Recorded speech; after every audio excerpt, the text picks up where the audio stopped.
तो दोस्तों नमस्कार। आरसी ऑनलाइन क्लासेज में आप सबका स्वागत है। मुझे उम्मीद है आप सब लोग अच्छे होंगे और पढ़ाई भी आपकी अच्छी चल रही होगी।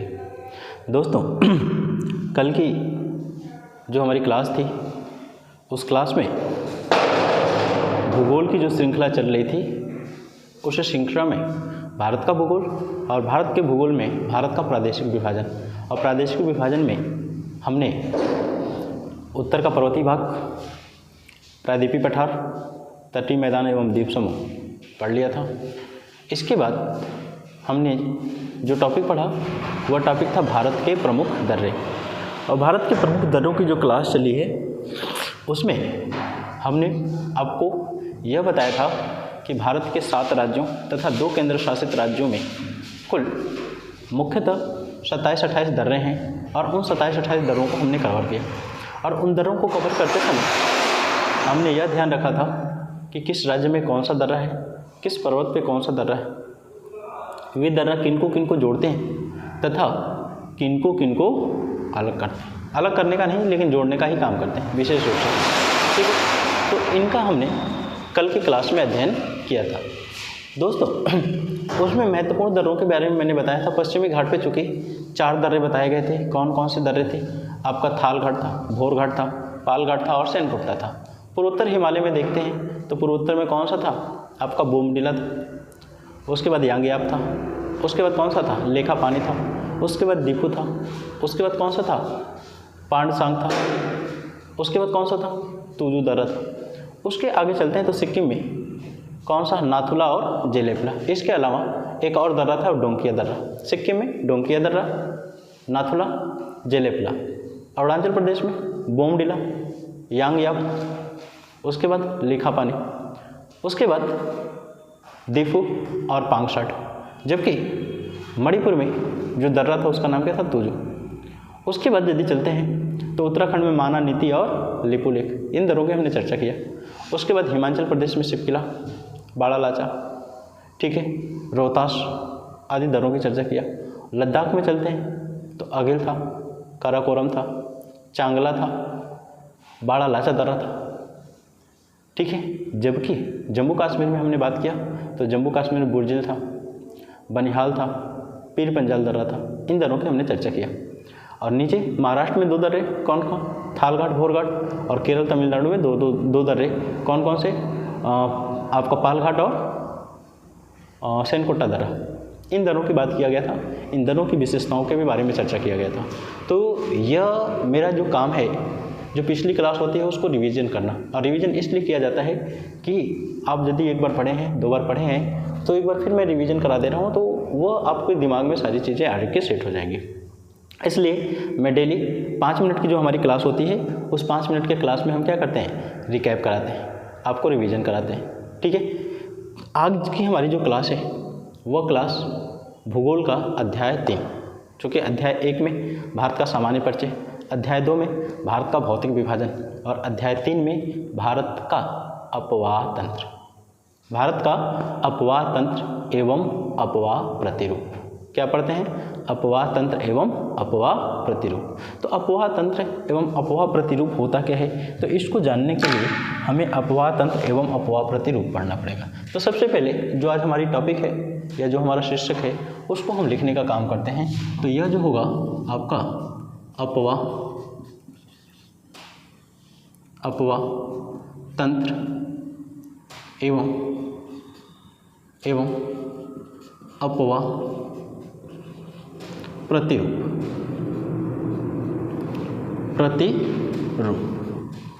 ठीक है। ये हमारी टॉपिक है। क्या है टॉपिक?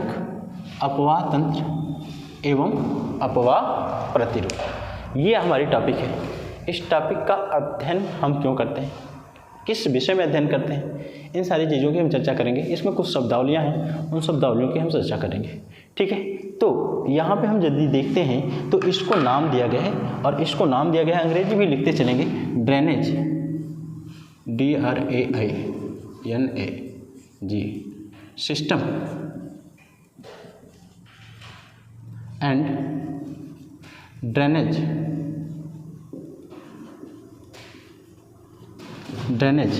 Pattern pattern.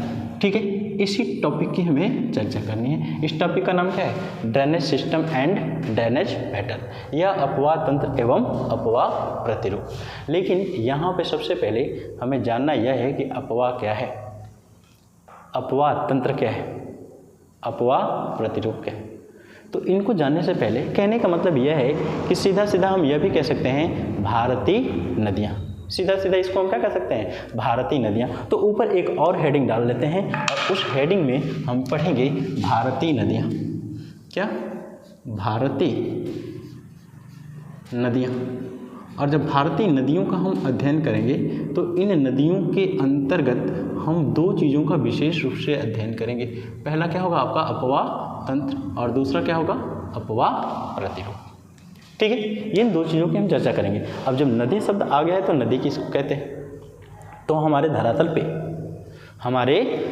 पे प्राकृतिक मार्गों से प्रवाहित होने वाली विशाल जलधारा को ही हम क्या कहते हैं? नदी कहते हैं। हमारे धरातल पे या स्थल मंडल के भूपृष्ठ पर प्रवाहित होने वाले जल की विशाल राशि को, और वो विशाल राशि क्या करती है? अपने प्राकृतिक मार्ग से बहती है, मानव उसको नहीं बनाता है, अपने प्राकृतिक मार्ग का अनुसरण करते हुए प्रवाहित होती है, तो उसी को हम क्या कहते हैं? नदी के नाम से जानते हैं। इसको क्या कहेंगे? नदी। तो नदी क्या होती है? धरातल पर प्रवाहित होने वाला प्राकृतिक मार्ग से प्रवाहित होने वाले जल को हम क्या कहते हैं? नदी के नाम से जानते हैं। तो इन नदियों की उत्पत्ति कहाँ से हो सकती है?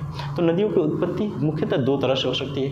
पहला पर्वतों पर हो सकती है, झीलों से हो सकती है, तालाबों से हो सकती है। तो नदियाँ विशेष रूप से दो प्रकार की होती हैं। नदियाँ कितने प्रकार की? दो प्रकार की। और जब दो प्रकार की होती हैं तो एक सदा नीरा और दूसरा कौन सा? मौसमी या बरसाती नदी या वर्षा काल की नदियाँ। तो सदा नीरा नदी उस नदी को कहेंगे जिसमें साल भर या 12 महीने जल के प्रवाहित हो रहा हो। ऐसी नदी जिसमें 12 महीना जल प्रवाहित हो रहा हो उसको हम सदा नीरा कहते हैं। लेकिन ऐसी नदी जो सीजन में जल प्रवाहित करती हो तो उसको हम क्या कहते हैं? उसको हम मौसमी नदी के नाम से जानते हैं। जैसे भारत में देखते हैं जो भी हिमालयन नदियां हैं वे सारी नदियां की सारी नदियां क्या हैं? सदा नीरा। और जो प्रायद्वीपीय नदियां हैं, प्रायद्वीप किसे कहते हैं? बताया जा चुका है। वह स्थल भूखंड जिसके 3 तरफ जल हो। भारत के 3 तरफ जल है, दक्षिण में हिंद महासागर, पूर्व में बंगाल खाड़ी, पश्चिम में अरब सागर। तो जो भारतीय प्रायद्वीप है यहाँ की नदियाँ क्या होती हैं? मौसमी होती हैं, क्योंकि मौसम में ही इनमें जल देखने को मिलता है। ग्रीष्म काल में ये सूख जाती हैं और वर्षा काल में जल देखने को मिलता है। तो इस तरह से नदियाँ दो तरह की होती हैं। और ये जब नदियाँ प्रवाहित होती हैं, ये नदियाँ जब प्रवाहित होती हैं तो प्रवाहित होते समय क्या करती हैं? अपने एक नेटवर्क का निर्माण करती हैं। नेटवर्क का मतलब तंत्र का, सिस्टम का निर्माण करती हैं जिसमें अनेकों नदियाँ आकर के मिलती हैं। और उसमें जब अनेकों नदियाँ आकर के मिलती हैं तो उसी को हम क्या कहते हैं? अपवाह तंत्र के नाम से जानते हैं। अपवाह तंत्र का साधारण सा अर्थ यह हो सकता है कि किसी भौगोलिक क्षेत्र या प्रदेश में प्रवाहित होने वाली समस्त नदियों के जाल को या नदियों के समूह को या नदियों के तंत्र को ही अपवाह तंत्र के नाम से जाना जाता है। ठीक है, किसी भौगोलिक प्रदेश की बात करते हैं और या तो किसी प्रदेश की बात करते हैं या किसी क्षेत्र विशेष की बात करते हैं तो उस क्षेत्र विशेष में पाए जाने वाली समस्त नदियों के समूह को ही हम क्या कहते हैं? नदी तंत्र कहते हैं। लेकिन एक चीज़ विशेष रूप से ध्यान रखने की बात होगी, और वह जो विशेष रूप से ध्यान रखने की बात होगी वह यह होगी कि उस क्षेत्र की समस्त नदियाँ एक नदी में आकर के मिलती हों तथा उस नदी के सहारे सारा जल जाकर के समुद्र में या झील में गिरता हो। ये नहीं कि सारी नदियाँ अपना अपना जाकर के समुद्र में गिरती हैं तो उसको नदी तंत्र नहीं कहेंगे।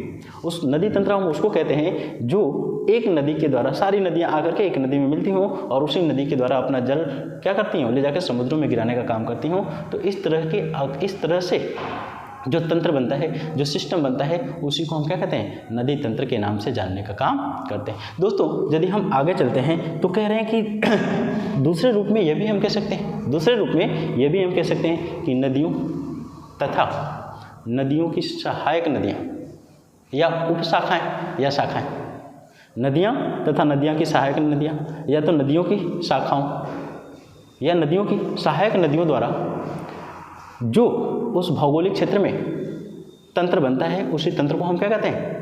अपवाह तंत्र के नाम से जानते हैं। दोस्तों यहाँ पे एक चीज़ विशेष रूप से ध्यान रखने वाली बात होगी, और जब विशेष रूप से ध्यान रखने वाली बात होगी वह यह है कि सहायक नदी किसे कहते हैं। नदी तो आपने समझ लिया, नदी किसे कहते हैं। फिर हम दूसरा जो इसमें टर्म आ गया उसको हम क्या कह रहे हैं, सहायक नदी। तो सहायक नदी किसको कहते हैं, तो सहायक नदी को ज़रा समझने के लिए हमें समझना पड़ेगा। सहायक नदी का मतलब होता है कि वह नदी जो अपना जल मुख्य धारा में गिरा दे, वह नदी जो अपना जल मुख्य धारा में या मुख्य नदी में गिरा दे, तो उसी को हम क्या कहते हैं, सहायक नदी। तो फिर मुख्य नदी क्या है, तो मुख्य नदी का मतलब यह होता है कि उस क्षेत्र में प्रवाहित होने वाली नदी जिसका आधार तल सबसे नीचे होगा, वही नदी क्या होगी, वही नदी किस नाम से जानी जाएगी, मुख्य नदी। तो आधार तल क्या होता है, आधार तल का मतलब होता है कि वह नदियाँ जो अपने आधार तल को प्राप्त कर चुकी हों वह लंबवत अपर्दन बंद कर देती हैं, मतलब तलु में अपर्दन करना बंद कर देती हैं। और आधार तल की संकल्पना किसने दिया था, पावेल महोदय ने दिया था। आधार तल की संकल्पना किसने दिया, पावेल महोदय ने दिया था। ठीक है दोस्तों, तो कहने का मतलब यह है कि यदि कोई नदी बह रही है, जैसे इसको एक चित्र के द्वारा हम समझने का प्रयास करते हैं। जैसे मान लेते हैं ये हमारे पास दो कलर है, और जब दो कलर है तो यहाँ पे मान लेते हैं एक नदी प्रवाहित हो रही है, ऐसे एक नदी प्रवाहित हो रही है, और यह जो नदी प्रवाहित हो रही है इस नदी का नाम क्या है, ए। इस नदी का नाम क्या है, ए। और इस ए नदी में एक नदी आकर के मिल गई, इस ए नदी में इस हिस्से से एक नदी आकर के मिल गई, इस हिस्से से एक नदी आकर के मिल गई, और जो यह नदी आकर के मिल रही है इस नदी का नाम क्या है, इस नदी का नाम क्या है, बी। अब समस्या यह उत्पन्न हो जा रही है कि अब हम सोचेंगे इसमें से सहायक नदी कौन है और मुख्य नदी कौन है, किसको सहायक नदी कहेंगे और किसको मुख्य नदी कहेंगे। तो समस्या यह उत्पन्न होगी कि हमारा ए सहायक है या बी सहायक है। तो इसको जानने के लिए सबसे आसान तरीका यह है कि जिस नदी का जल अपने दूसरे नदियों के जल का अवशोषण कर ले या तो अपने में समाहित कर ले उसको मुख्य, तथा जिसका जल ले रही है उसको सहायक नदी कहते हैं। लेकिन इसको समझने का साधारण सा तरीका, जैसे मान लेते हैं यह नदी कोई हमारी है, यह नदी, ठीक है, यह नदी, और जो यह नदी है इसको हम ए नदी मान ले रहे हैं, चाहे ए नदी नहीं मान रहे हैं। इसका जो समुद्र तल से ऊंचाई है, समुद्र तल से ऊंचाई का मतलब MSL। MSL का मतलब क्या होता है, मीन सी लेवल। जैसे आप रेलवे स्टेशन पे जाते हैं तो रेलवे स्टेशनों पे MSL लिखा गया होता है, MSL 800 मीटर, MSL 600 मीटर, मतलब समुद्र तल से औसत ऊंचाई। तो इस नदी का समुद्र तल से औसत ऊंचाई मान लेते हैं कि 100 मीटर है, मान लेते हैं हम 100 मीटर। और इधर से एक नदी आ रही है, इधर से ये वाली, इधर से एक नदी आ रही है और इसका MSL मान लेते हैं कि यह है 92, चूँकि इसका 100 मीटर बताया गया है, किसका, इस वाले का, और यह जो है इसका MSL मान ले रहा हूँ 92 मीटर है, या 92 मीटर न मान करके मैं 99 मीटर मान ले रहा हूँ। तो जब 99 मीटर मान रहा हूँ तो ये नदी ऐसे आएगी, और जब यह नदी इससे आएगी तो इसका जल कहाँ पे जाएगा, इस वाली नदी में। तो यह इस तरह की आकृति बनेगी, और जब इस तरह की आकृति बनेगी तो जो ये मेरा दाहिना हाथ है, दाहिना हाथ आपका बनेगा मुख्य नदी, और ये जो बायां हाथ आ रहा है ये वाला, ये आपकी कौन सी बनेगी, सहायक नदी। कहने का मतलब यह है कि जो बी नदी है ये बायां हाथ अर्थात ये वाली जो नदी आ रही है अपना सारा जल किस में गिरा दे रही है, ए वाली नदी में गिरा दे रही है। और जब ए वाली नदी में गिरा रही है तो ए क्या हो गई, मुख्य नदी, और बी क्या हो गई, सहायक नदी। ठीक उसी प्रकार से यहाँ भी हम देख रहे हैं, तो इसका मान लेते हैं कि MSL जो है, MSL, और MSL की बात करते हैं तो यह कितना है, 100 मीटर, यह कितना है, 100 मीटर। और यह क्या है, इसका MSL की यदि बात करते हैं तो यह कितना है, 99 मीटर। एक कितना है, 100 मीटर, और दूसरा कितना है, 99 मीटर। जो 99 मीटर MSL है मतलब मीन सी लेवल या समुद्र तल से औसत ऊंचाई है वह 99 मीटर। अब जरा बताइए यह जो है, एक मिनट सॉरी, गलती यहाँ पे हो रही है, गलती यह हो रही है कि इसका MSL कम होगा तभी तो ये नीचे होगी। इसका मैं मान ले रहा हूँ कि इसका MSL कितना है, 99 मीटर, और इसका MSL कितना है, इसका MSL जो है 100 मीटर। अब जरा देखेंगे यहाँ पे, हम यहाँ पे देखेंगे जिसका MSL 99 मीटर है, 99 मीटर का मतलब जो नीचे है, जैसे मैंने ये बताया, तो यह 99 मीटर और यह 100 मीटर, तो जो 99 मीटर है वो नीचे है और जो 100 मीटर है वो ऊपर है। तो 100 मीटर वाला आकर के जल अपना इसमें गिराने का काम करेगा। तो यह नदी जो दाहिना हाथ है, यह वाली नदी कौन सी हो जाएगी, मुख्य नदी, और जो बायां वाला हाथ है यह कौन सी हो जाएगी, सहायक नदी के नाम से जानी जाएगी। ठीक है, यहाँ पे भी वही स्थिति उत्पन्न हो रही है कि जो ए नदी है जिसको ब्लू कलर से बनाया गया है, इसका समुद्र तल से ऊंचाई कितनी है, 99 मीटर, और जो बी नदी है इसका समुद्र तल से ऊंचाई कितनी है, 100 मीटर। अब जो 100 मीटर है तो इससे 1 मीटर ऊपर है और जब इससे 1 मीटर ऊपर है तो यह जो प्रवाहित हुए आएगी तो इसमें नीले वाले में अर्थात ए वाले में अपने जल को क्या करेगी, गिरा देगी। जब ए वाले में गिरा देगी तो ए को हम क्या बोलेंगे, ए बराबर क्या हो जाएगा आपका मुख्य नदी, ए बराबर मुख्य नदी और बी बराबर क्या हो जाएगा आपकी सहायक नदी। ठीक है, तो अब इस तरह से देखेंगे कि किसी भौगोलिक क्षेत्र या प्रदेश में प्रवाहित होने वाली मुख्य नदी तथा उसकी सहायक नदी या शाखाओं द्वारा जो तंत्र बनता है उसी तंत्र को हम क्या कहते हैं, नदी तंत्र के नाम से जानते हैं। दोस्तों हमें उम्मीद है कि अब आपको समझ में आ गया होगा कि नदी तंत्र किसे कहते हैं। तो एक बार फिर मैं बता दे रहा हूँ कि किसी भौगोलिक क्षेत्र या प्रदेश में प्रवाहित होने वाली नदियों तथा सहायक नदियों द्वारा जो तंत्र बनता है या जो नेटवर्क बनता है या नदियों का जो समूह बनता है उसी समूह को हम क्या कहते हैं, नदी तंत्र के नाम से जानते हैं। ठीक है, या उसी को हम अपवाह तंत्र के नाम से जानते हैं। अपवाह का मतलब होता है प्रवाह क्षेत्र, अपवाह का मतलब होता है नदियों का प्रवाह क्षेत्र। तो इसी को हम क्या बोलेंगे, इसी को हम नदी तंत्र के नाम से जानेंगे, इसी को हम क्या कहेंगे, अपवाह तंत्र के नाम से जानेंगे। अब अपवाह तंत्र की यदि हम बात कर रहे हैं तो अपवाह तंत्र तो यह हो गया, लेकिन इसको अब मिटा दे रहा हूँ मैं। अपवाह तंत्र तो हो गया, लेकिन अपवाह तंत्र मुख्यतः 2 प्रकार के होते हैं। ठीक है, अपवाह तंत्र की यदि हम बात करते हैं तो अपवाह तंत्र मुख्य रूप से 2 प्रकार के होते हैं और इस 2 प्रकार के अपवाह तंत्रों की हम बात करते हैं। तो यहाँ पे मैं लिख रहा हूँ, इसको 2 भागों में हम बांटेंगे। एक भाग में बांटेंगे हम अपवाह तंत्र और एक भाग में बांटेंगे अपवाह प्रतिरूप। ठीक है, यहाँ पे देखिए, यहाँ पे यहीं से मैं इसको 2 भागों में बांट दे रहा हूँ और 2 भागों में बांट दे रहा हूँ तो यहाँ से ऐसे कर देता हूँ, ऐसे। और जो यह है इसको हम बोलेंगे अपवाह, यह क्या होगा, प्रतिरूप होगा। तो इसकी अभी हम चर्चा नहीं करेंगे। इसको हम क्या बोलते हैं, पैटर्न बोलते हैं। इसको हम क्या बोलते हैं, पैटर्न बोलते हैं। और इसको क्या कहते हैं हम, अपवाह तंत्र कहते हैं। इसी को हम क्या कहते हैं, सिस्टम कहते हैं। Drainage system and drainage pattern, drainage मैं फिर नहीं लिख रहा हूँ। तो अपवाह तंत्र की यदि हम बात करते हैं तो इस अपवाह तंत्र को मुख्य रूप से 2 भागों में बांटा गया है। जो यह अपवाह तंत्र हमारा है, यह अपवाह तंत्र मुख्य रूप से कितने भागों में बटा है, तो 2 भागों में बटा हुआ है। जिन 2 भागों में अपवाह तंत्र आपका बटा हुआ है, एक को हम कहते हैं क्रमवर्ती अपवाह तंत्र, इसका नाम क्या होगा, क्रमवर्ती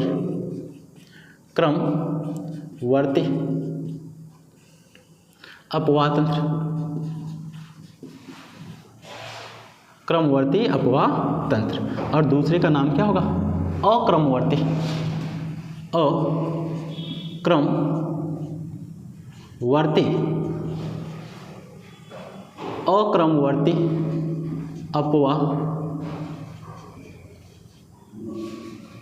अपवाह तंत्र। ठीक है, 2 हो गए। एक को हम क्या कहते हैं, क्रमवर्ती, और दूसरे को क्या कहते हैं, अक्रमवर्ती अपवाह तंत्र। इनको यदि अंग्रेजी में देखते हैं तो अंग्रेजी में हम लिखते हैं सेक्वेंट,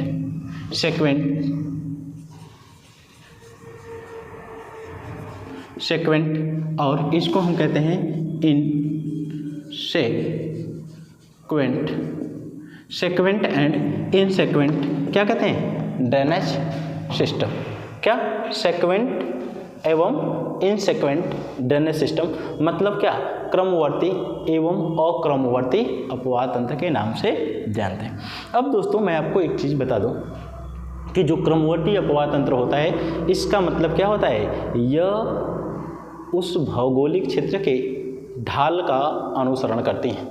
ठीक है, आसान से भाषा में बिल्कुल, वे नदियाँ जो अपने भौगोलिक क्षेत्र के ढाल का अनुसरण करके प्रवाहित होती हैं, उन नदियों के तंत्र को या उन नदियों के जाल को या उन नदियों के समूह को हम क्या कहेंगे, क्रमवर्ती अपवाह तंत्र। एक बार फिर से, उस भौगोलिक प्रदेश या क्षेत्र की नदियाँ जो उस भौगोलिक प्रदेश या क्षेत्र के ढाल के या ढाल का अनुसरण करके या अनुसरण करते हुए प्रवाहित होती हैं, तो उनको हम क्या कहते हैं, क्रमवर्ती अपवाह तंत्र के नाम से जानते हैं। तो इसके लिए जरा मैं एक लाइन नोट कर दे रहा हूँ, और एक लाइन नोट जो कर दे रहा हूँ इसको जरा आप देखिए। ठीक है। यहाँ पे क्रमवर्ती अपवाह तंत्र किसे कहते हैं? तो क्रमवर्ती अपवाह तंत्र का मतलब होता है जो नदियाँ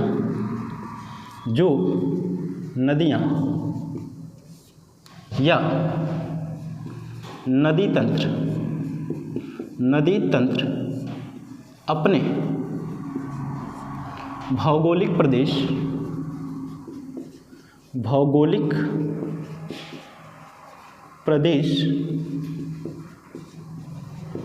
के ढाल का अनुसरण करती हैं भौगोलिक प्रदेश के ढाल का अनुसरण करती हैं, तो उन्हें क्रमवर्ती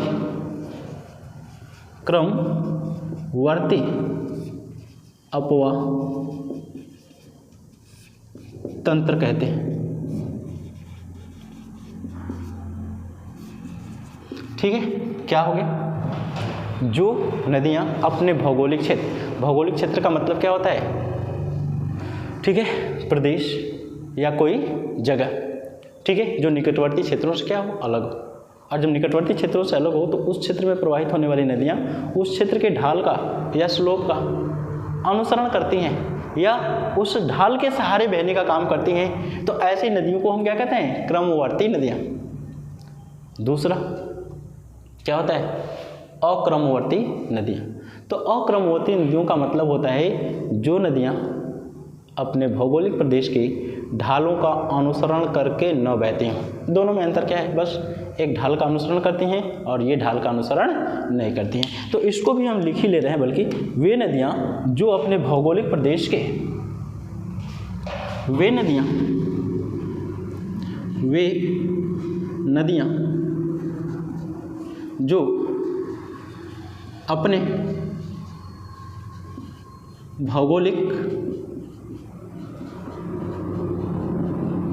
जो अपने भौगोलिक प्रदेश के ढालों का अनुसरण नहीं करती हैं, उन्हें अक्रमवर्ती नदी तंत्र, नदी या अपवाह तंत्र कहा जाता है। ठीक है, बिल्कुल। देखते हैं दो नदी तंत्र या अपवाह तंत्र की हम बात करते हैं। अपवाह तंत्र मुख्यतः कितने प्रकार के? दो प्रकार के।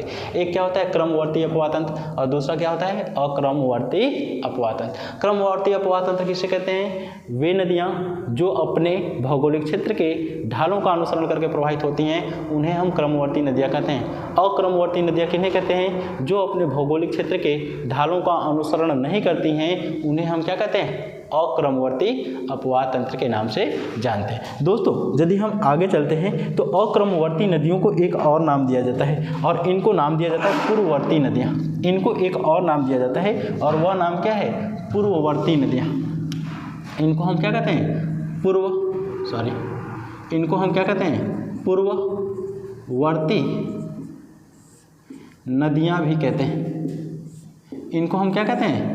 पूर्ववर्ती नदियाँ भी कहते हैं, या अक्रमवर्ती नदियाँ भी कहते हैं। मतलब क्या है? इनके उत्थान से, अर्थात वे नदियाँ जो उस क्षेत्र में उत्थान से पहले या उस क्षेत्र के उत्थान से पहले से वहाँ प्रवाहित हो रही हैं, लेकिन उत्थान के बढ़ने का इस पर प्रभाव नहीं पड़ा, ये अपने मार्गों को पूर्ववत बनाए रखें, तो उन्हें क्या कहते हैं? पूर्ववर्ती या अक्रमवर्ती नदियाँ। अक्रमवर्ती क्या हो गई? जो ढाल का अनुसरण करके बहने लगें, तो उसे को हम क्या कहते हैं? क्रमवर्ती नदियाँ के नाम से जानते हैं। अब एक चीज़ ध्यान देंगे, इन नदियों के भी कुछ प्रकार होते हैं। ये जो क्रमवर्ती नदियाँ होती हैं या अक्रमवर्ती नदियाँ होती हैं, इनके भी कुछ प्रकार होते हैं। और यदि इन हम प्रकारों की बात करते हैं तो सबसे पहले आता है अनुवर्ती नदी। इसको 4 भागों में विशेष रूप से बांटा गया है। पहला कौन सा होता है? अनुवर्ती नदियाँ।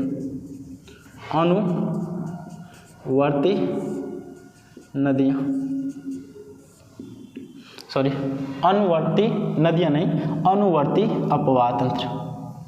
अनुवर्ती अपवाह तंत्र, ठीक है, अनुवर्ती अपवाह तंत्र। दूसरा होता है परवर्ती अपवाह तंत्र, परवर्ती अपवाह तंत्र, अपवाह तंत्र। तीसरा होता है प्रतिनुवर्ती, प्रतिनुवर्ती अपवाह तंत्र,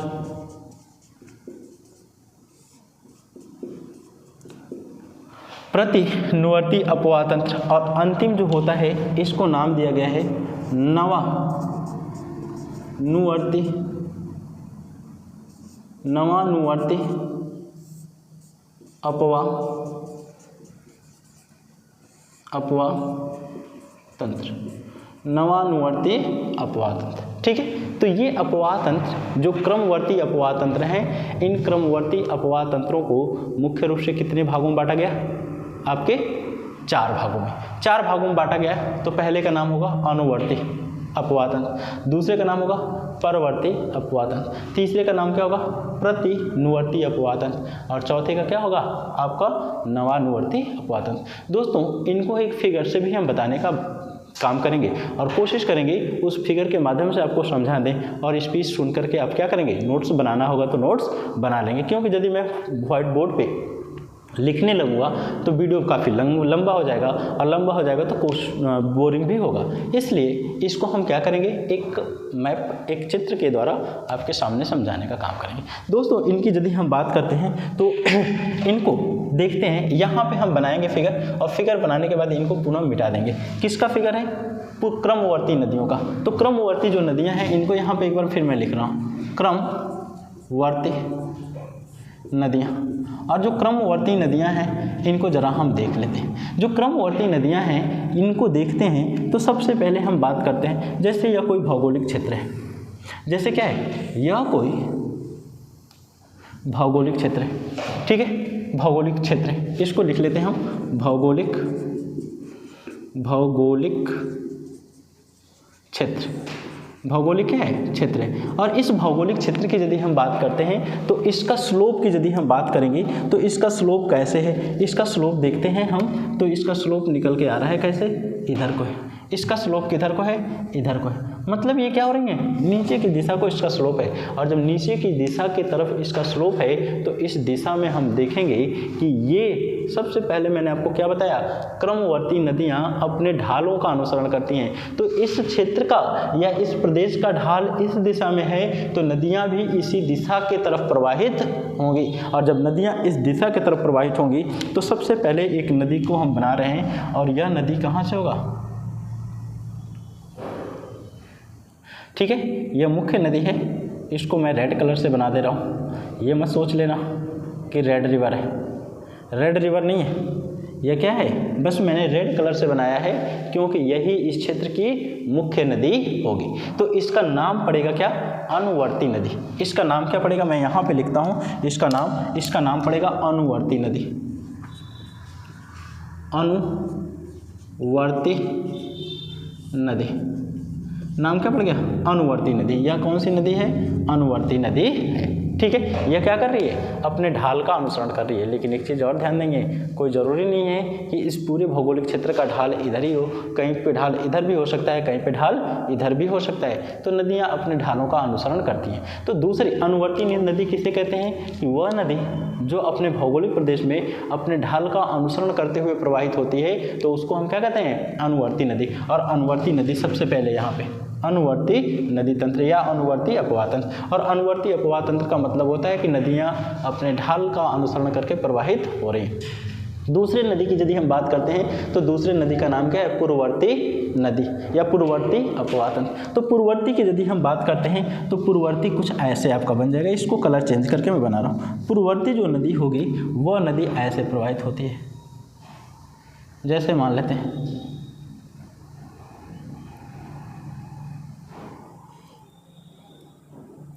ठीक है, ऐसे प्रवाहित हो रही है। तो इस नदी को नाम दिया जाएगा पूर्ववर्ती नदी।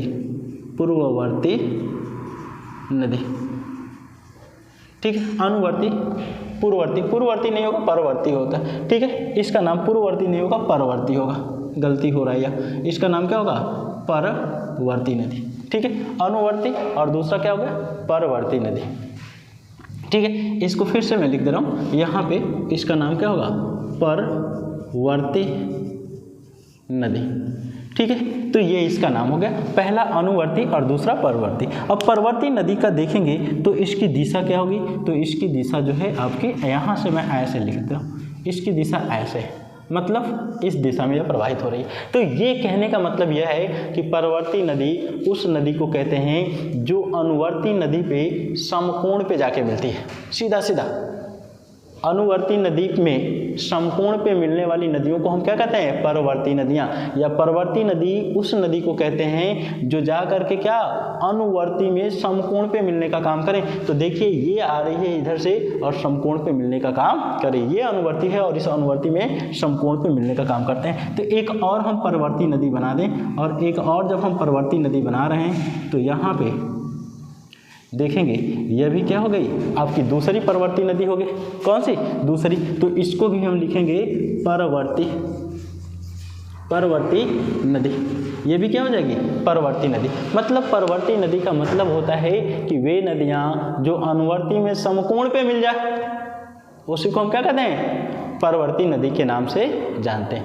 और तीसरी जो होती है प्रतिनुवर्ती नदी, तीसरी नदी कौन सी होती है, प्रतिनुवर्ती नदी। तो प्रतिनुवर्ती नदी का मतलब सीधा सीधा क्या होता है, जो अनुवर्ती के विपरीत हो। प्रतिनुवर्ती, प्रतिनुवर्ती का मतलब अनुवर्ती के विपरीत प्रवाहित होने वाली नदी को हम क्या कहते हैं, प्रतिनुवर्ती नदी के नाम से जानते हैं। तो यह कैसे प्रवाहित होगी जरा देखेंगे, यह नदी प्रवाहित होगी हमारे ऐसे, यह नदी कैसे प्रवाहित होगी, ऐसे प्रवाहित होगी। तो इसकी दिशा क्या होगी, ऐसे होगी। जब इसकी दिशा ऐसे होगी तो इसको हम क्या बोलते हैं, प्रतिनुवर्ती नदी के नाम से जानते हैं। क्या नाम है इसका, प्रतिनुवर्ती नदी, प्रतिनुवर्ती नदी के नाम से इसको जानते हैं। मतलब क्या है, प्रतिनुवर्ती नदी का मतलब ऐसी नदी जो अनुवर्ती के विपरीत हो, अनुवर्ती के विपरीत प्रवाहित होने वाली नदी को ही हम क्या कहते हैं, प्रतिनुवर्ती नदी। देखिए यह अनुवर्ती है और अनुवर्ती के विपरीत दिशा से यह जा रही है, लेकिन किस में मिलेगी,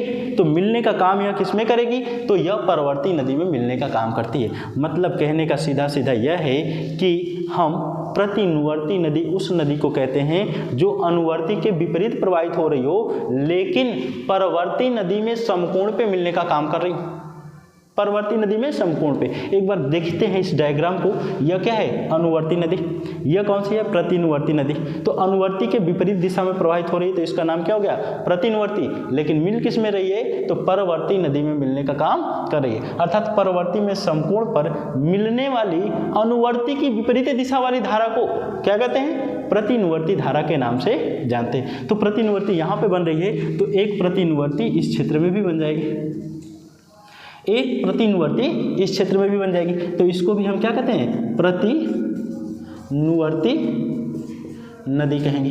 ये भी क्या होगी, प्रतिनुवर्ती नदी आपकी हो जाएगी। अब इसके बाद आगे चल रहे हैं तो अगली होगी नवानुवर्ती नदी। और जब नवानुवर्ती नदी की हम बात करते हैं तो नवानुवर्ती नदी हमारी कैसे आएगी, तो नवानुवर्ती नदी का मतलब होता है वह नदी जो अनुवर्ती के समानांतर प्रवाहित होती हो, लेकिन मिलती किस में हो, परवर्ती में मिलती हो। मतलब अनुवर्ती के दिशा में बहने वाली नदी लेकिन परवर्ती में समकोण पे मिले तो उसको हम क्या कहते हैं, नवानुवर्ती नदी के नाम से जानते हैं। जैसे देखते हैं इस क्षेत्र में, इस क्षेत्र में कोई नदी आ गई ऐसे, और जब इस क्षेत्र में कोई नदी ऐसे आ गई और इस क्षेत्र में भी कोई नदी ऐसे आ गई, इस क्षेत्र में भी कोई नदी ऐसे आ गई, इसकी दिशा क्या है, देखिए अनुवर्ती के समानांतर चल रही है, अनुवर्ती के दिशा में बह रही हैं, लेकिन मिल किस में रही हैं, परवर्ती में। और किस पे मिल रही हैं, समकोण पे। तो समकोण पे मिल रहे हैं इसलिए इसको हम क्या कहते हैं, नवानुवर्ती नदी कहते हैं। इसी को हम क्या कहते हैं, नवानुवर्ती नदी के नाम से जानते हैं। तो नवानुवर्ती नदी किसे कहते हैं, परवर्ती में समकोण पर मिलने वाली अनुवर्ती के दिशा से आने वाली नदी को ही हम क्या कहते हैं, नवानुवर्ती नदी कहते हैं। अच्छा एक चीज़ देखेंगे, ये सारी नदियाँ ऐसे बह रही हैं तो इनमें इनके ढालों का विशेष महत्व है, और ढाल के अनुसार बहने वाली नदी को हम क्या कहते हैं, क्रमवर्ती नदी के नाम से जानते हैं। मतलब जो नदियाँ एक बार रिवीजन कर लेते हैं इसका।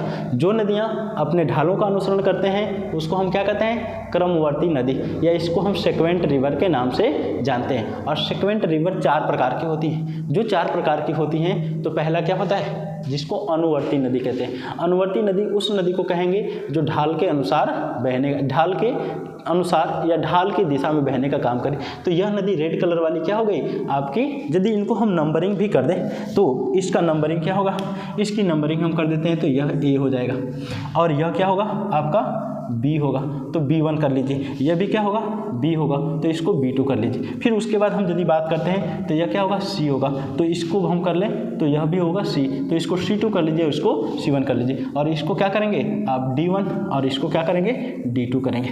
ठीक है, तो अब देख लीजिए, अब इन नदियों की यदि बात करते हैं तो ए वाली नदी क्या होगी, अनुवर्ती, और ए में मिलने वाली समकोण पर मिलने वाली नदियों को हम क्या कहते हैं, परवर्ती नदी के नाम से जानते हैं। लेकिन परवर्ती में समकोण पर मिलने वाली अनुवर्ती की विषम धारा को, अनुवर्ती के विषम धारा को, तो ये अनुवर्ती है, अनुवर्ती की विषम उल्टा और उल्टा जा रही है, तो इसको हम क्या बोलेंगे, इसीलिए प्रतिनुवर्ती बोलते हैं, मतलब अनुवर्ती का उल्टा, और अनुवर्ती का उल्टा और परवर्ती में जाकर के मिलने वाली नदी को हम क्या कहते हैं, प्रतिनुवर्ती कहते हैं। लेकिन नवानुवर्ती नदी किसे कहते हैं, तो नवानुवर्ती नदी वह नदी होती है जो अनुवर्ती के समान तो बहती है, लेकिन वह क्या करती है, परवर्ती नदी में क्या करती हैं, समकोण पे मिलने का काम करती हैं। तो ऐसी नदी को हम क्या कहते हैं, इसको नाम दिया जाता है, इसी का नाम क्या है, नवानुवर्ती नदी, नवानुवर्ती नदी इसको कहते हैं। इसे हम क्या कहते हैं, नवानुवर्ती नदी कहते हैं, नवानुवर्ती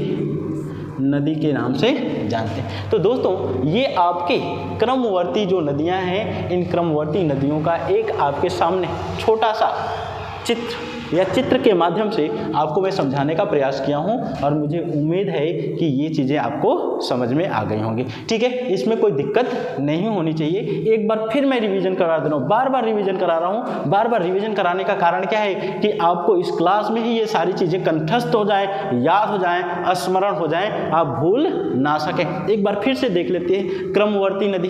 क्रमवर्ती नदी का मतलब ढाल का अनुसरण करने वाली नदियों को क्रमवर्ती नदी, लेकिन इसके 4 प्रकार। पहला होता है कौन सा, अनुवर्ती, दूसरा होता है परवर्ती, तीसरा होता है प्रतिनुवर्ती, और चौथा होता है नवानुवर्ती। तो अनुवर्ती नदी किसे कहते हैं, वह नदी जो ढाल का अनुसरण करती है। तो कौन सी हो गई, अनुवर्ती, और यही मुख्य नदी होगी। दूसरी परवर्ती नदी, वह नदी जो अनुवर्ती में समकोण पे मिले उसको क्या कहेंगे, परवर्ती नदी। तीसरा प्रतिनुवर्ती नदी, वह नदी जो अनुवर्ती के विपरीत हो लेकिन किस में मिल रही हो, परवर्ती में समकोण पे मिल रही हो, उसको क्या कहते हैं, प्रतिनुवर्ती। और चौथा होता है नवानुवर्ती, अर्थात वह नदी जो क्या कर रही हो, अनुवर्ती के समान बह रही हो लेकिन वह परवर्ती में समकोण पे मिल रही हो, तो उसी को हम क्या कहते हैं, नवानुवर्ती कहते हैं। और यह आपके चित्र के माध्यम से आपके सामने रखने का प्रयास किया गया है। अब दोस्तों इसके बाद यदि हम चलें तो इसके बाद चलते हैं तो जो अपवाद तंत्र है, इस अपवाद तंत्र का एक हिस्सा हमने कवर किया जिसको हम क्या कहते हैं, क्रमवर्ती नदी के नाम से जानते हैं। लेकिन अब इसी को हम इसके दूसरे हिस्से की यदि बात करते हैं तो इसको हम क्या कहते हैं, अक्रमवर्ती नदी, या इसको हम क्या कहते हैं, पूर्ववर्ती नदी। कहने का मतलब यह है कि अक्रमवर्ती नदी या पूर्ववर्ती नदी किसको कहते हैं, तो ऐसी नदियाँ जो अपने ढालों का अनुसरण नहीं करती हैं। क्रमवर्ती में ढालों का अनुसरण करती हैं और अक्रमवर्ती में ढालों का अनुसरण नहीं करती हैं। इसका मतलब यह हो सकता है कि ऐसी नदियाँ जो जिस क्षेत्र में प्रवाहित हो रही हों और उस क्षेत्र में उत्थान से पहले वहाँ से बह रही हों, लेकिन उत्थान के होने का प्रभाव उन पर न पड़ा हो, तो उसी को हम क्या कहते हैं, अक्रमवर्ती नदियाँ या पूर्ववर्ती नदियाँ। मतलब पहले के रास्ते पे चल रही हैं, उनका जो रास्ता है या उसका मार्ग है उस मार्ग को वो नहीं बदलती हैं। भले रास्ते में उत्थान हो गया, उत्थान को काट दी, उत्थान जैसे जैसे होता जाता है वैसे वैसे वे काटती रहती हैं, इसलिए उसको हम क्या करते हैं, अक्रमवर्ती या पूर्ववर्ती नदी। जैसे मान लेते हैं एक चित्र के माध्यम से हम समझाने का प्रयास कर रहे हैं। जैसे मान लेते हैं यह नदी कोई बह रही है, यह नदी कोई बह रही है और इस दिशा में बह रही है, और जब इस दिशा में बह रही है तो इसके मार्ग में बाय द वे मान लेते हैं यहाँ पे क्या हो गया, उत्थान हो गया। और जब यहाँ पे उत्थान हो गया तो इस उत्थान का प्रभाव इस पे नहीं पड़ेगा, यह उत्थान ऐसे ही रहेगा और यह क्या करेंगे, इसी रास्ते से होकर के उत्थान बढ़ता जाएगा, लेकिन उस उत्थान के मध्य अपने रास्ते को ये बनाए रख रही हैं, अर्थात जैसे जैसे उत्थान हो रहा है उसको काटती रह रही हैं और अपने रास्ते को नहीं बदल रही हैं। ढाल का प्रभाव उन पर नहीं पड़ रहा है, ढाल किसी और दिशा में है और बह किसी और दिशा में है। जैसे एक चीज़ और एक फिगर बनाऊँ और एक फिगर और मैं बना रहा हूँ, तो जैसे मान लेते हैं यह कोई पर्वत श्रेणी है, यह कोई पर्वत श्रेणी और इस पर्वत श्रेणी में मान लेते हैं कि नदी का यहाँ पे जन्म हो रहा है, नदी का जन्म यहाँ पे हो रहा है, तो यहाँ पे कायदतन नदी को तो इस दिशा में जानी चाहिए, लेकिन नदी इस दिशा में न जा करके यह नदी क्या करती है, ऐसे जाती है और ऐसे जा करके इस दिशा में बहने लगती। तो इसको हम क्या कहते हैं, प्रतिइनवर्ती, इसको प्रतिइनवर्ती नहीं, इसको अक्रमवर्ती या पूर्ववर्ती नदी के नाम से जानते हैं, जिस पर ढाल का प्रभाव नहीं पड़ता है। ठीक है दोस्तों, तो यह भी 3 प्रकार का होती हैं। विशेष रूप से कितने प्रकार की होती हैं, 3 प्रकार की होती हैं। और जो 3 प्रकार की नदियाँ हो, 3 प्रकार की नहीं, विशेष रूप से 2 प्रकार की होंगी, और जो 2 प्रकार की होती हैं उसको हम किन नामों से जानते हैं। तो पहला नाम इसका क्या हो जाएगा, पहला नाम होता है पूर्ववर्ती। पहला नाम क्या होगा, पूर्ववर्ती, पहला नाम हो जाएगा पूर्ववर्ती। और दूसरा नाम क्या हो जाएगा, दूसरा नाम हो जाता है आपका अध्यारोपित या पूर्वरोपित, पूर्वरोपित, या इसी को हम क्या कहते हैं, अध्यारोपित नदी के नाम से जानते हैं। मतलब कहने का मतलब क्या है, कहने का मतलब यह है कि ये नदियाँ क्या करती हैं, यह अपने पूर्व मार्ग को बनाए रख रही हैं, अपने पूर्व मार्ग को बनाए रख रही हैं, तो उसे क्या कर रहे हैं, पूर्ववर्ती नदी कहते हैं। लेकिन जो पूर्ववर्ती नदी और दूसरा जो होता है पूर्वरोपित नदी या अध्यारोपित नदी होती है, यह नदी क्या करती है, अपने यहीं पे एक चीज़ देखेंगे, सरिता अपहरण। सरिता अपहरण भूगोल का एक महत्वपूर्ण शब्दावली है। सरिता अपहरण का मतलब होता है ऐसी नदी जो दूसरी नदी की जल को अपने में समाहित कर ले, अपहरण कर ले, जैसे सीताहरण हो गया। वैसे ही क्या बलपूर्वक अपनी निकटवर्ती नदी के जल को अपने में समाहित कर ले और वह नदी वहीं पे समाप्त हो जाएगी। तो ऐसी नदी को ही हम क्या कहते हैं, ऐसी धारा को हम क्या कहते हैं, सरिता अपहरण के नाम से जानते हैं। और सरिता अपहरण की घटना जो होती है वो पूर्वरोपित या अध्यारोपित नदियों में सबसे ज़्यादा या बड़े पैमाने पर देखने को मिलती हैं। ठीक है, तो पूर्ववर्ती नदियाँ, ढाल का प्रभाव इस पर नहीं पड़ता है, ढाल के प्रतिकूल ये प्रवाहित होती हैं। तो पहली पूर्ववर्ती नदी और पूर्ववर्ती नदी का मतलब होता है कि जिस रास्ते में वो बह रही हैं उसी रास्ते में बहेंगी, उस पर उत्थान का प्रभाव नहीं पड़ेगा। और अध्यारोपित जो नदी होती है वह क्या करती है, वह जैसे एक यहाँ पे हम मैप यहाँ पे वो बनाए आपको, जैसे मान लेते हैं यहाँ पे कोई पर्वत है और यह जो पर्वत है, इस पर्वत में देखेंगे तो इस हिस्से में से एक नदी प्रवाहित हो रही है, इस हिस्से में से एक नदी प्रवाहित हो रही है और इस हिस्से से भी एक नदी प्रवाहित हो रही है। कभी कभी क्या होता है कि यह भी इसका अपरदन करती है और यह भी इसका अपरदन करती है, और अपरदन करते करते ये दोनों नदियाँ एक दूसरे में मिल जाती हैं। और जब दूसरे में मिल जाती हैं तो जिसका तल नीचे होगा वह दूसरी नदी के जल को क्या करेगा, अपने में समाहित कर लेगा। जैसे मान लेते हैं इसका तल नीचे है तो इसके जल को ये क्या करेगा, अपने में समाहित कर लेगा, और जब इसके जल को अपने में समाहित कर लेगा तो इसी को क्या कहेंगे, सरिता अपहरण के नाम से जानते हैं। इसी को पूर्ववर्ती या अध्यारोपित नदी के नाम से भी जानते हैं। ठीक है, तो दोस्तों ये आपका जो एक टॉपिक था अपवाह, कौन सा, तंत्र वाला, यह अपवाह तंत्र तो यहाँ पे होता है कंप्लीट, यह अपवाह तंत्र यहाँ पे होता है कंप्लीट। और दूसरे की यदि हम बात करते हैं तो दूसरा जो है उसको अपवाह प्रतिरूप कहते हैं।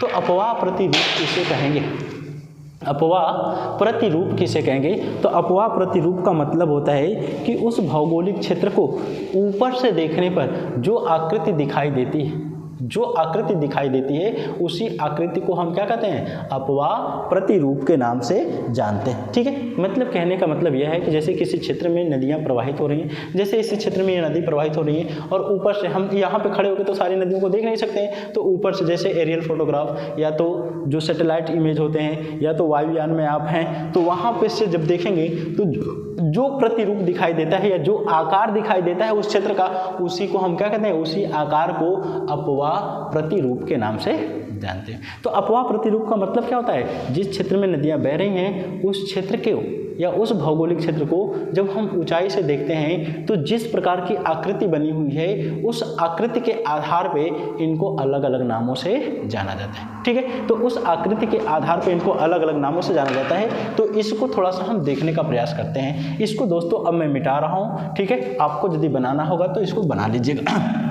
आगे देखते हैं, तो इसका नाम क्या है, अपवाह प्रतिरूप।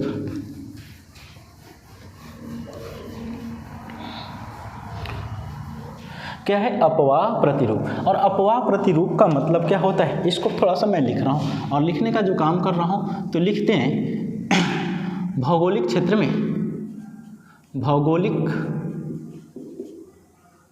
प्रदेश में प्रवाहित होने वाली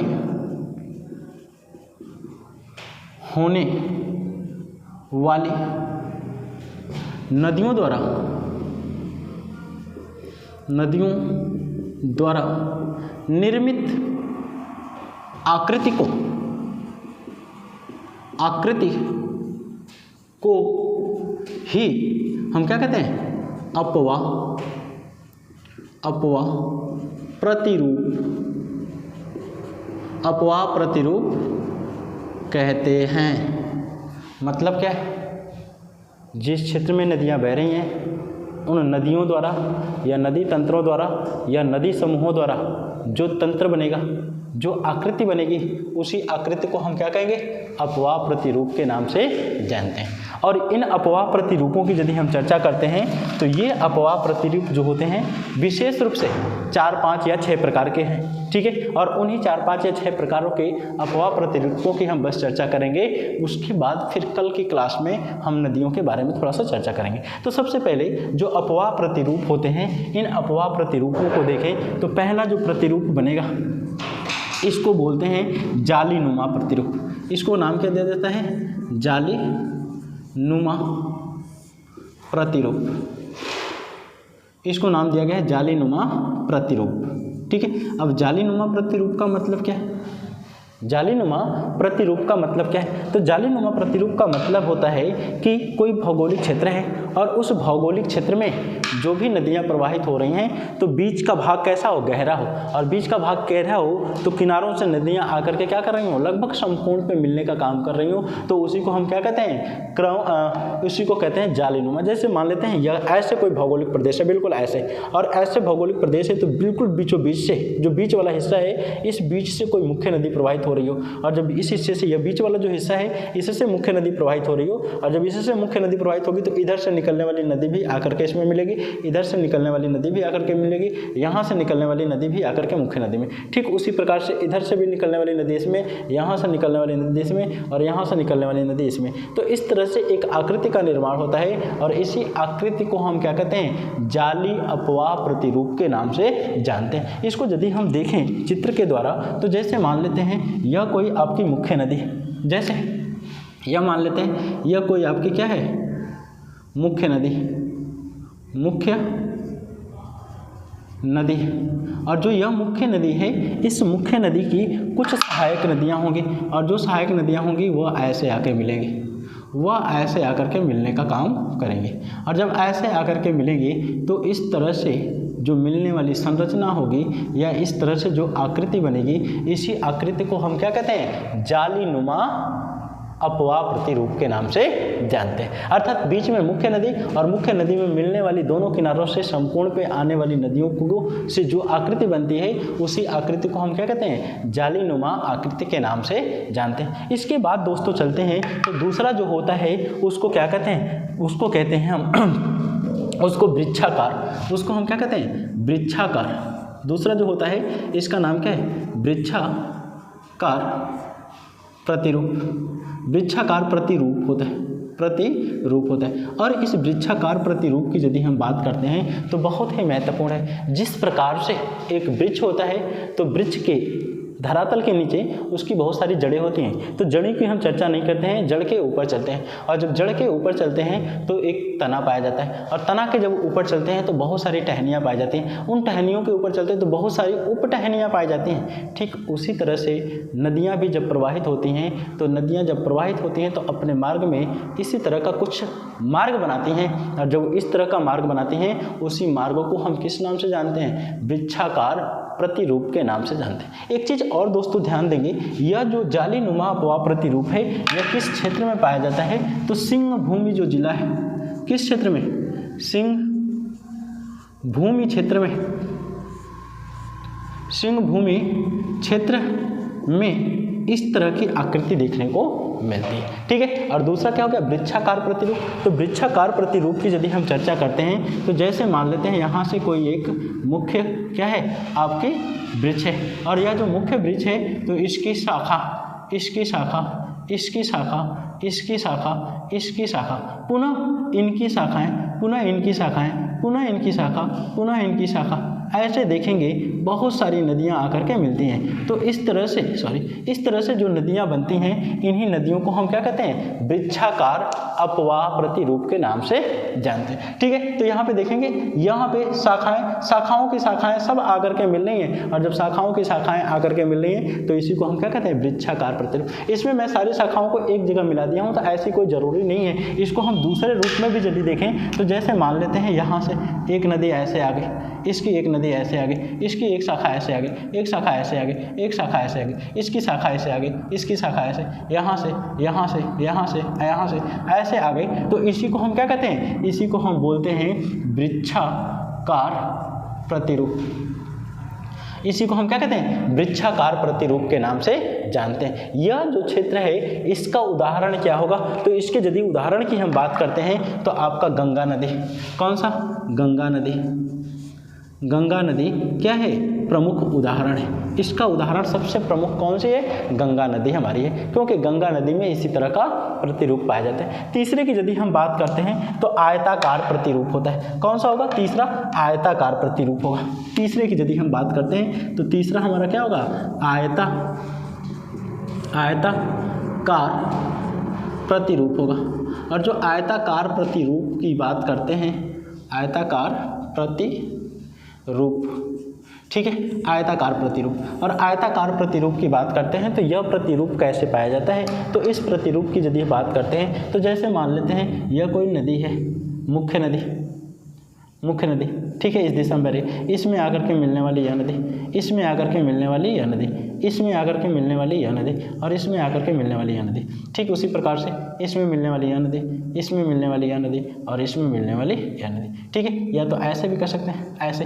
तो इस तरह से देखेंगे आयत का निर्माण होता है, आयत चित्रों का निर्माण होता है। और जब आयत चित्रों का निर्माण होता है तो इसी को हम क्या कहते हैं?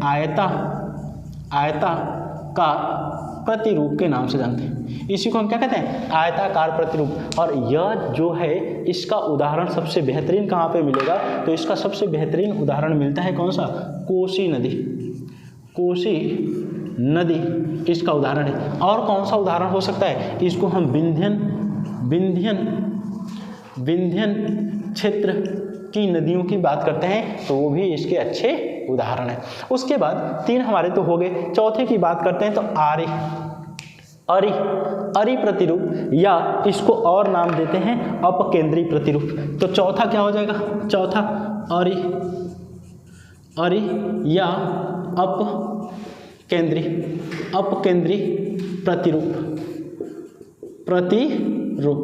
ठीक है, इसको हम क्या कहते हैं? अरि या अपकेंद्री प्रतिरूप कहते हैं। तो अरि किसको कहेंगे? या अपकेंद्री।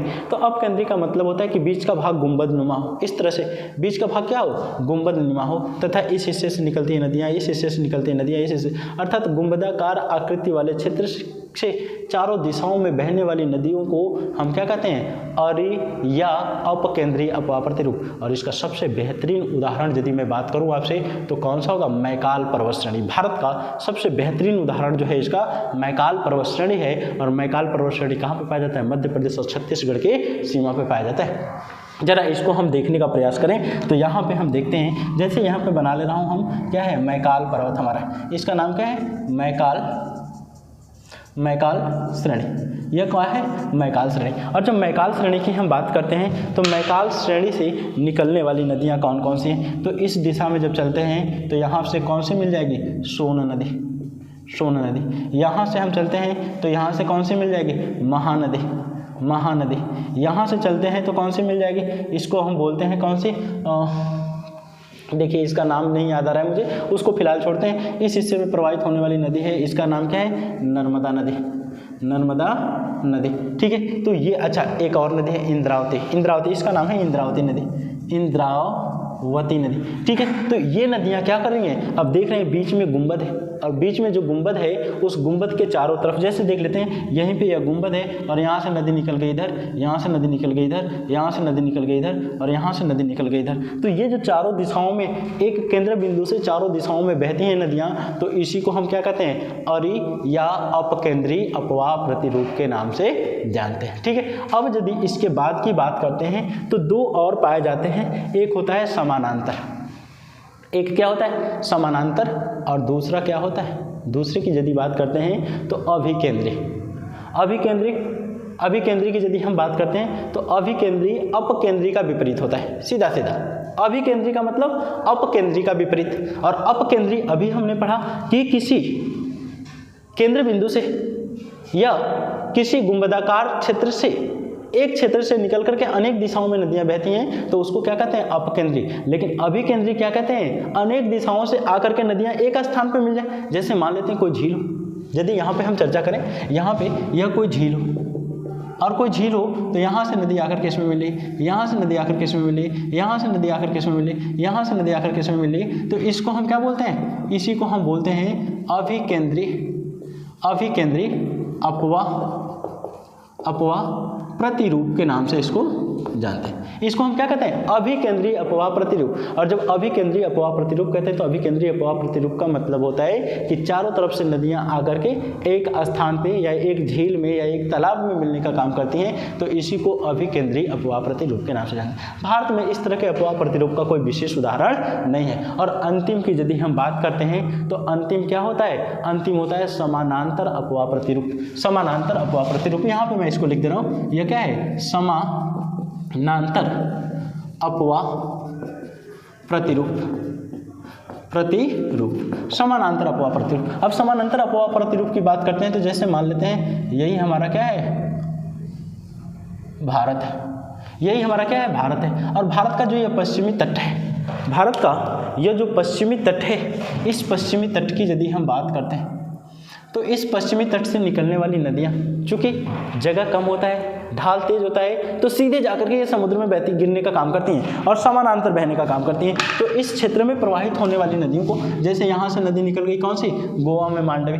मांडवी की बात यदि करते हैं तो कर्नाटक में शरावती, उसके नीचे आते हैं तो पेरियार है, उसके नीचे आते हैं तो भरतपूजा है, उसके नीचे आते हैं तो और भी नदियाँ हैं। देखिए ये एक दूसरे के समानांतर बह करके क्या कर रही हैं? अरब सागर में गिरने का काम करती हैं। तो इस तरह से प्रवाहित होने वाली नदियों को हम क्या कहते हैं? समानांतर अपवाह प्रतिरूप के नाम से जानने का काम करते हैं। ठीक है दोस्तों, तो इस वीडियो को बस आज के लिए यहीं पे हम रोकेंगे, लेकिन इसके बाद कल क्या पढ़ेंगे उसकी चर्चा करेंगे। और एक बार थोड़ा सा शॉर्ट में 2 मिनट में मैं रिवीजन कर ले रहा हूँ।